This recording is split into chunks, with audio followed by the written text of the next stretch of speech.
Bonjour, nous nous retrouvons pour la séance de maths numéro 3 en ce jeudi concernant le module numéro 16. Vous avez préparé votre matériel et il vous faudra aussi votre fichier T-Robot calcul mental. Donc je vous laisse préparer ce qu'il vous faut et on attaque la séance. Alors, pour démarrer sur le fichier T-Robot, vous allez prendre le chapitre 24 et on va travailler un petit peu sur les tables de multiplication de 3, 4 et 5. Pour ça, vous allez marquer comme à chaque fois la date en abrégé, le 30 avril 2020. Et on va regarder les consignes de travail. Je vous laisse mettre pause pour vous mettre à jour.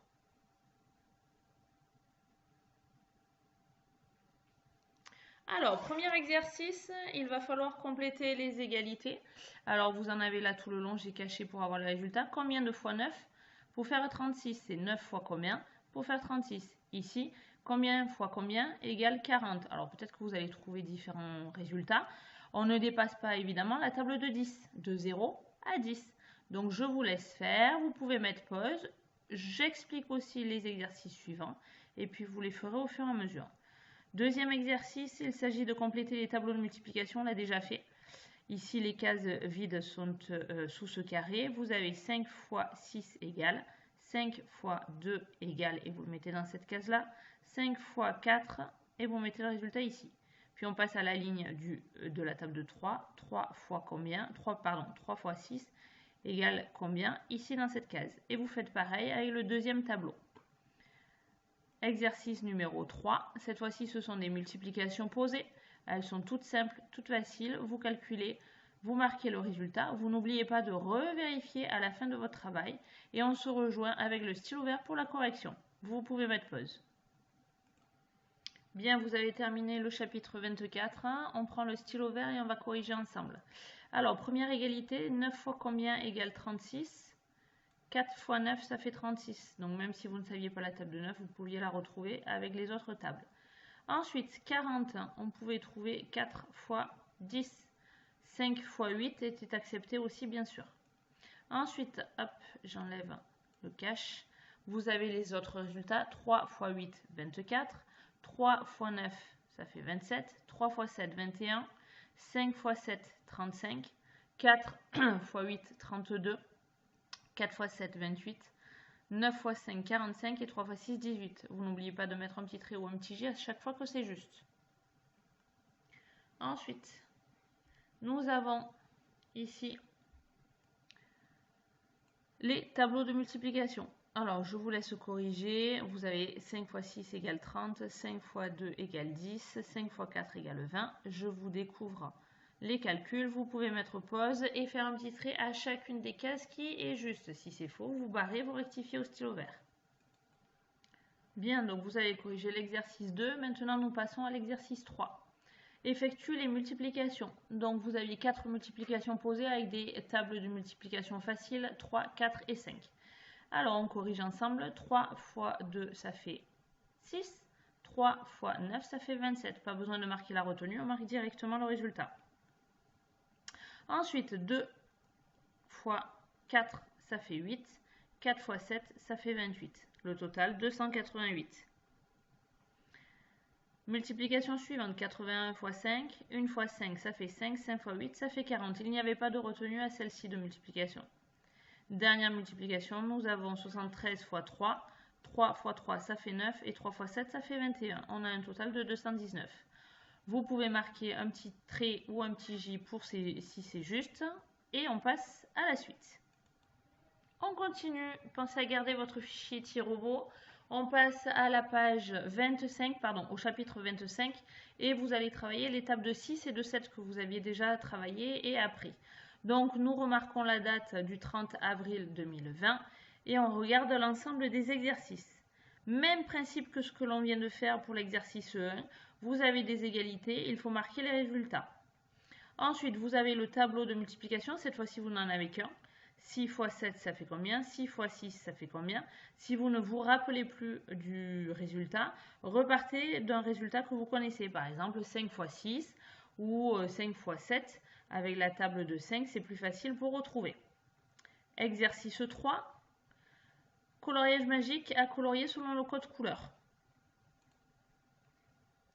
Hop, ici. Je vous laisse mettre pause et on passe à la correction. Bien, vous avez terminé. On prend le stylo vert et nous passons à la correction. Exercice 1 complète les égalités. 7 x 10, ça c'était facile.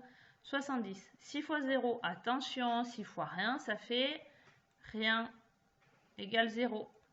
6 x 3, ça fait 18. 3 x 7, 21. 2 x 6, 12.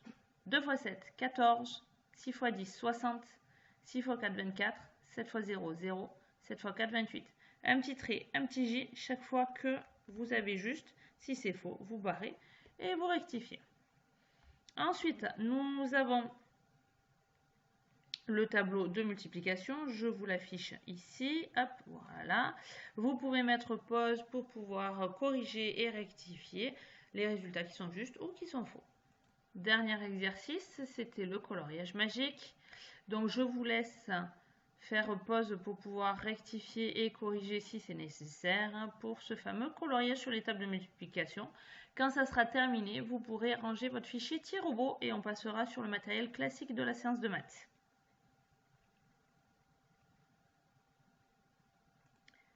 Allez, alors normalement, aujourd'hui, on aurait dû travailler sur le fameux rallye maths en manche numéro 3. Vous vous rappelez le rallye maths où on fait des équipes de 6 et où il faut battre la famille maths à chaque fois. Alors, j'ai un petit peu adapté le fonctionnement du rallye maths, puisqu'évidemment, on ne peut pas travailler en équipe.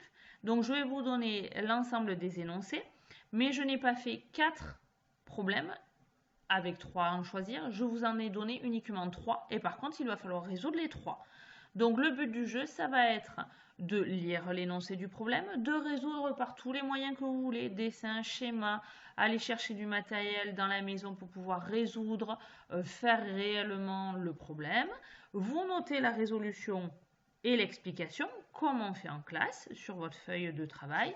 Vous n'oubliez pas la phrase réponse et la réponse de façon claire et bien visible. Vous faites les 3 problèmes et on corrigera ensemble et vous aurez le nombre de points attribués évidemment à chaque fois.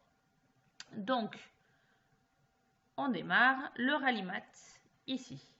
Alors, voici l'exercice numéro 1. Vous pouvez mettre pause pour le lire dans votre tête, puis je vais vous le lire à haute voix.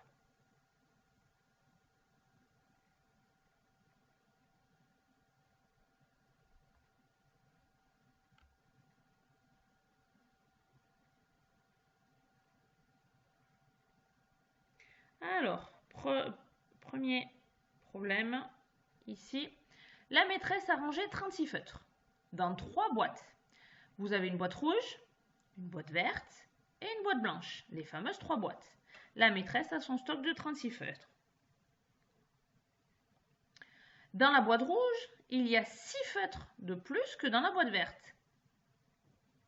Et dans la boîte blanche, il y a la moitié du nombre total de feutres. Ma question est, combien y a-t-il de feutres dans chaque boîte? Donc, vous mettez pause, vous résolvez le problème. Attention, je veux voir la justification, que ce soit un dessin, un schéma, l'explication avec du matériel et la phrase réponse, où je sais le nombre de feutres qu'il y a dans la boîte rouge, dans la boîte verte et dans la boîte blanche. Puis, on passera à l'énoncé numéro 2. Bien, vous avez résolu le problème numéro 1, on passe au problème numéro 2. Celui-là, vous avez l'habitude de le manipuler, on en a déjà fait. Alors, vous avez les 3 livres identiques, la somme globale est de 15 €. Un livre plus 2 jeux vidéo, le total est de 45 €. Un livre, un jeu vidéo et une surprise, le total est de 50 €. Vous mettez pause, vous résolvez. Attention, je dois avoir les justifications quelque part et la valeur du livre, la valeur du jeu et la valeur du cadeau.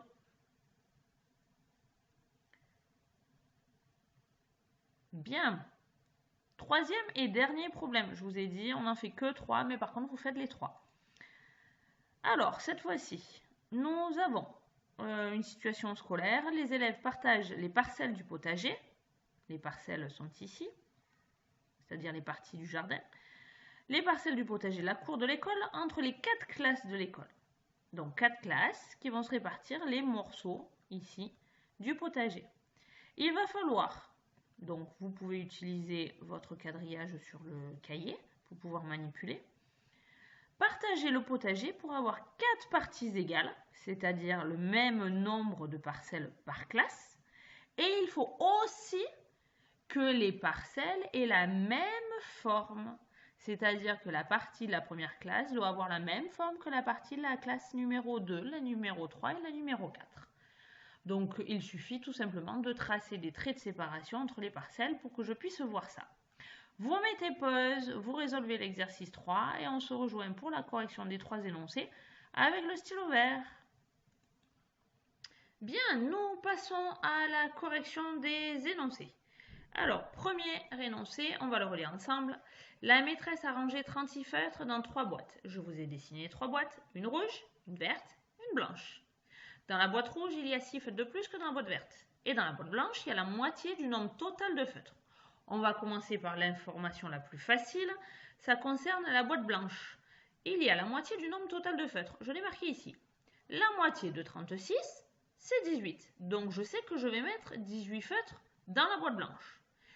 Qu'est-ce qu'il me reste? Il me reste tout simplement 18 feutres à partager entre la boîte verte et la boîte rouge. Voilà mes fameux 18 feutres qu'il me reste à partager. Comment je vais faire? Tout simplement, je vais les partager de façon égale. Donc je vais mettre le même nombre de feutres. Donc là, j'en ai 5 pour commencer. Dans ma boîte rouge, j'en mets 5 dans ma boîte verte. Et il m'en reste.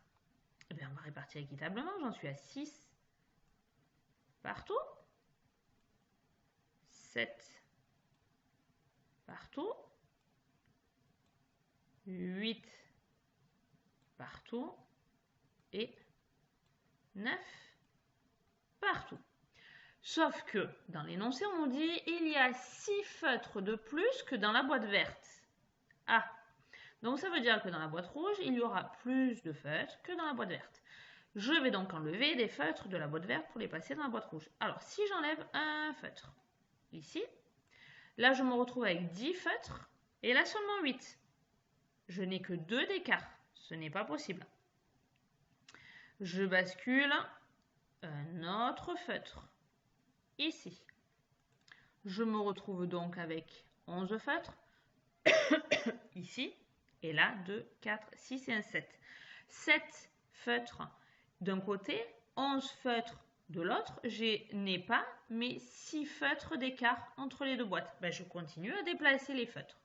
J'enlève un feutre de la boîte verte, je me retrouve avec 12 feutres ici dans la boîte rouge et plus que 6 feutres dans la boîte verte. Combien j'ai d'écart entre les deux? 6 pour aller à 12. Hop, j'ai 6 feutres d'écart. Donc, je me retrouve avec 6 feutres de plus dans la boîte rouge par rapport à la boîte verte. Donc, ainsi, il me fallait tout simplement, hop, je vais vous prendre de quoi écrire. Il me fallait 12 feutres dans la boîte rouge. Il me fallait 6 feutres dans la boîte verte et 18 feutres dans la boîte blanche, les 18 qu'on a trouvés tout à l'heure. Voilà, je vous laisse mettre pause ou revenir en arrière si vous avez besoin de réécouter les explications. Nous passons maintenant à l'énoncé numéro 2. L'exercice, celui-ci est assez facile à résoudre. Nous avons 3 livres identiques. Hop, je change d'outil. 3 livres identiques et le total est égal à 15. 15, je les partage en 3 parties égales. 3 fois combien pour faire 15? Il suffisait de savoir sa table de multiplication. Je sais que 3 fois 5, ça fait 15. Par conséquent, mes livres valaient chacun 3 €. 3 plus 3 plus 3. Non, c'est pas possible. Hop là. Donc, nous avons bien 3 fois 5, ça fait 15. Chaque livre est égal à 5 € que je peux remplacer ici. Hop, mon total, je vais le mettre là. Et je peux aussi remplacer mes 5 € de mes livres dans les égalités du dessous. Alors ensuite, nous avons une deuxième addition. Un livre plus 2 jeux vidéo, le total est égal à 45 €. On sait déjà que le livre vaut 5 €. Donc 45 € moins les 5 € de mon livre, j'obtiens 40. Sauf que j'ai 2 jeux vidéo pour 40 €. Ben, tout simplement, je vais calculer la moitié. Hop, ici, je vais le mettre là. La moitié de 40 pour avoir la valeur d'un seul jeu vidéo. La moitié de 40, c'est facile, c'est 20. Donc, chaque jeu vidéo vaut 20 €. Je peux le remplacer dans les différentes égalités et dans la valeur finale ici. Dernière égalité, j'ai un livre à 5 €, un jeu vidéo à 20 € et un cadeau à, je n'en sais rien. Le total est à 50 €. Combien vaut mon cadeau? Tout simplement, je vais faire 50 € moins la valeur de mon livre. 50 moins 5, j'obtiens 45. 45 € moins les 20 € de mon jeu vidéo, j'obtiens 25. Par conséquent, mon cadeau avait une valeur de 25 €. Voilà l'ensemble des résultats. Le livre est à 5 €, le jeu est à 20 € et le cadeau est à 25 €. Nous allons passer à la correction du troisième exercice. Bien, dernier énoncé du problème. Les élèves partagent les parcelles du potager de la cour entre les 4 classes. Ça veut dire que les 4 classes vont devoir se partager le nombre total de parcelles. Il y en a 1, 2, 3, 4, 5, 6, 7, 8, 9, 10, 11, 12, 13, 14, 15, 16. Ça veut dire qu'il y a 16 parcelles à partager entre les 4 classes. Combien de parcelles vont avoir chacune des classes? 4 fois combien égale 16.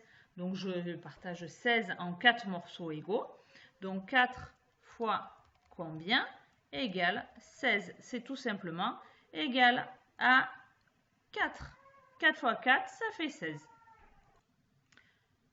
Maintenant que nous savons le nombre de cases, de parcelles qu'il va nous falloir par classe, il va falloir trouver maintenant le nombre de la forme, puisqu'elles doivent toutes avoir la même forme. Donc, on peut partir dans un coin d'un côté ou de l'autre pour avoir le même partage. Alors, moi, j'ai partagé de cette façon. Hop, j'obtiens ainsi la première forme, 1, 2, 3 et 4. J'ai cette parcelle-là pour la classe numéro 1. J'ai bien mes 4 parcelles et ça forme une sorte de S. Je continue à faire mon partage, hop, et j'ai ici ma classe numéro 2. Et j'ai la même forme, le même nombre de parcelles. Je me retrouve maintenant avec mon dernier partage, ici, où j'ai mon fameux S de mes 4 parcelles et mon dernier S de mes 4 autres parcelles. Donc, j'ai ainsi mis en couleur les 4 zones pour chacune des classes avec la même forme et le même nombre de parcelles. Donc, vous pouvez mettre pause pour pouvoir finir de corriger. Et on pourra passer à la dernière partie de la séance de maths.